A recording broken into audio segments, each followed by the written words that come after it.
নেশামুক্ত যুব বিকশিত ভারতের সংকল্প নিয়ে প্রধানমন্ত্রীর হাত ধরে শুরু হলো 100 সপ্তাহ দেশব্যাপী জন আন্দোলন।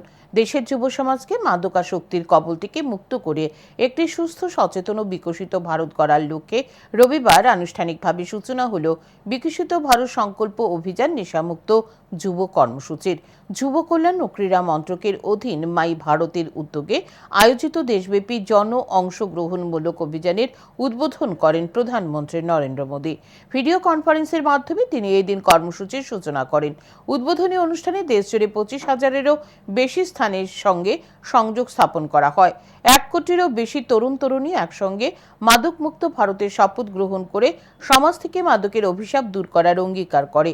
মাই ভারত ত্রিপুরার উদ্যোগে ত্রিপুরা বিশ্ববিদ্যালয়ে আয়োজিত অনুষ্ঠানে উপস্থিত ছিলেন রাজ্যের রাজ্যপাল ইন্দ্রসেনা রেড্ডি নাল্লু, ত্রিপুরা বিশ্ববিদ্যালয়ের vice chancellor professor doctor Debabrata Das, registrar Samir Kumar Shil, সমাজ কল্যাণ ও সমাজশিক্ষা দপ্তরের বিশেষ সচিব তপন কুমার দাস, পশ্চিম জেলার জেলাশাসক ডক্টর বিশাল কুমার, মাই ভারত ত্রিপুরার অধিকর্তা মাহবুব আলম লস্কর সহ অন্যান্যরা।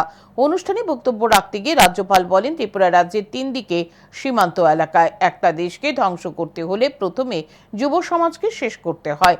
বর্তমানে সমগ্র বিশ্বের মধ্যে ভারতের মূল শক্তি যুবরা, তাই ভারতের যুবদের শেষ করার চক্রান্ত করা হচ্ছে। ড্রাগসের মাধ্যমে যুব সমাজকে ধ্বংস করার চেষ্টা চলছে, তাই সকলকে সতর্ক থাকতে হবে।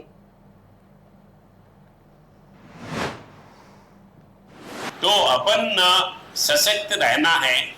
ये ड्रग्स बॉर्डर स्टेट रहने से इधर बाहर से ज्यादा ड्रग्स इधर लाके इधर अपने यूथ को हेल्थ सोसाइटी को खराब करने के लिए देख रहा है। तो अपन उससे सशक्त रहना है। जहाँ जहाँ भी ये होता है तो उसको तुरंत डिपार्टमेंट के इसमें लाना है। और 1855 फ्री टोल नंबर है, आप उसको इमीडिएटली कंप्लेन कर सकते हैं। और आप जो कंप्लेन करते हैं आपका नाम बाहर नहीं आता है, आपका टेलीफोन नंबर भी ये किसी को नहीं बोलते हैं।